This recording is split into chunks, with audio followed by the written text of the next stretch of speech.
Are you ready for some good news? You're holy unto the Lord. Nothing can change your sacred status in Christ. You're His, you're set apart, you're one of God's holy ones. Here's today's intriguing text from Daniel chapter 5, verse 1. King Belshazzar made a great feast for 1,000 of his lords and drank wine in front of the 1,000. Belshazzar, when he tasted the wine, commanded that the vessels of gold and of silver that Nebuchadnezzar his father had taken out of the temple in Jerusalem be brought, that the king and his lords, his wives, and his concubines might drink from them. Then they brought in the golden vessels that had been taken out of the temple, the house of God in Jerusalem, and the king and his lords, his wives, his concubines drank from them. They drank wine and praised the gods of gold and silver, bronze, iron, wood, and stone.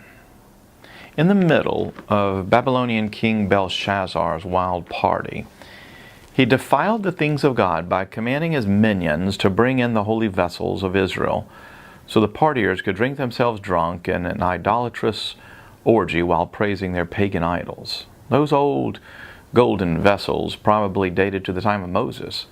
They were set apart for exclusive use in the tabernacle. That's what it means to be holy, set apart, only to be used by God. Therein is the spiritual battle for the Christian.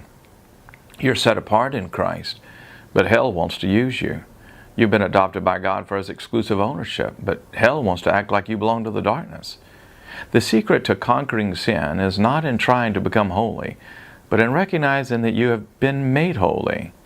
You're holy and blameless, according to Ephesians 1, but it's not by your own merit. You've been reckoned as righteous because of your faith in the finished work of Christ. When hell wants to use you, when the darkness wants to claim you, the way out is not personal will, but divine truth. You can wake up in the morning and announce, I'm God's holy vessel made perfectly acceptable in His sight. I'm set apart for Him and nothing can ever separate me from Him. When you see your life as holy unto the Lord, every vulgar thing seems out of place to you. Belshazzar had his little party, but literally the handwriting was on the wall. Centuries later, when the perfectly holy vessel of the Son of God arrived on planet Earth, the rulers of this world thought they had defiled Him with a cross. But figuratively, the ultimate handwriting was on the wall. The Son of God was defiled by our sin, while the accuser and his minions mocked. But we who believe were washed clean. You're a holy vessel in Christ, and that's the gospel.